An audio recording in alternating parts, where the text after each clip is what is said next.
उद्धव ठाकरे यांची रत्नागिरीमध्ये सभा होतीये। विनायक राऊत यांच्या प्रचारासाठी उद्धव ठाकरे मैदानामध्ये उतरत आहेत। तर रत्नागिरीमध्ये हाय व्होल्टेज लढत आहे। विनायक राऊत विरुद्ध नारायण राणे अशी ही लढत आहे आणि राणे यांच्या विरोधात विनायक राऊत हे उमेदवार आहेत आणि उद्धव ठाकरे यांची रत्नागिरीत सभा होती आहे।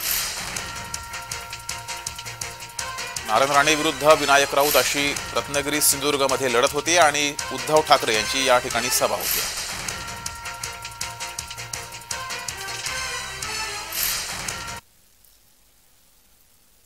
अधिक माहिती घेऊया, आपले प्रतिनिधी सुरेश कौलगेकर आपल्या सोबत जोडलेत।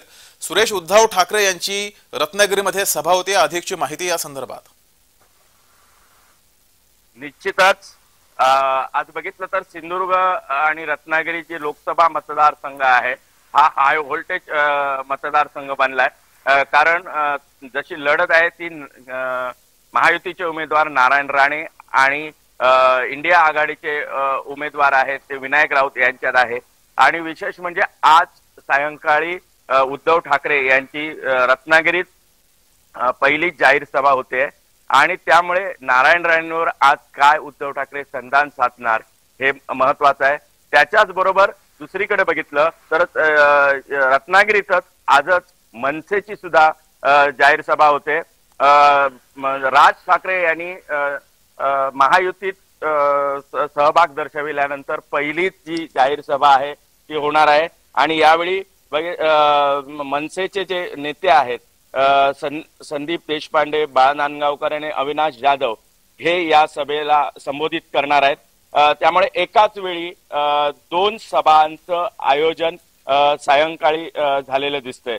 त्यामुळे आज उद्धव ठाकरे काय संधान साधणार हे पाहणं औत्सुक्याचं असेल।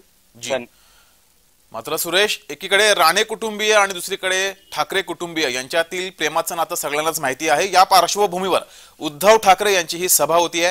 राणे यांच्यावर कशा प्रकारे घणाघात उद्धव ठाकरे करण्याची शक्यता आहे? निश्चितच अलीकडेच नारायण राणे यांनी एक इशारा दिला होता, जर वारंवार जर उपमुख्यमंत्र्यांवर आणि भाजप नेत्यांवर जर उद्धव ठाकरे बोलत असतील तर त्यांची जी वाट आहे ती परतीची वाट अडवण्याची जी भाषा होती ती नारायण राणे यांनी केलेली होती। आणि त्याच पार्श्वभूमीवर आज जी रत्नागिरी सभा होते त्यामुळे निश्चितच उद्धव ठाकरे आज काय बोलणार आणि दुसऱ्या सभेतून नारायण राणे हे काय उत्तर देणार हे मात्र पाहणं औत्सुक्याचं ठरेल। जी, धन्यवाद सुरेश दिलेल्या माहितीबद्दल।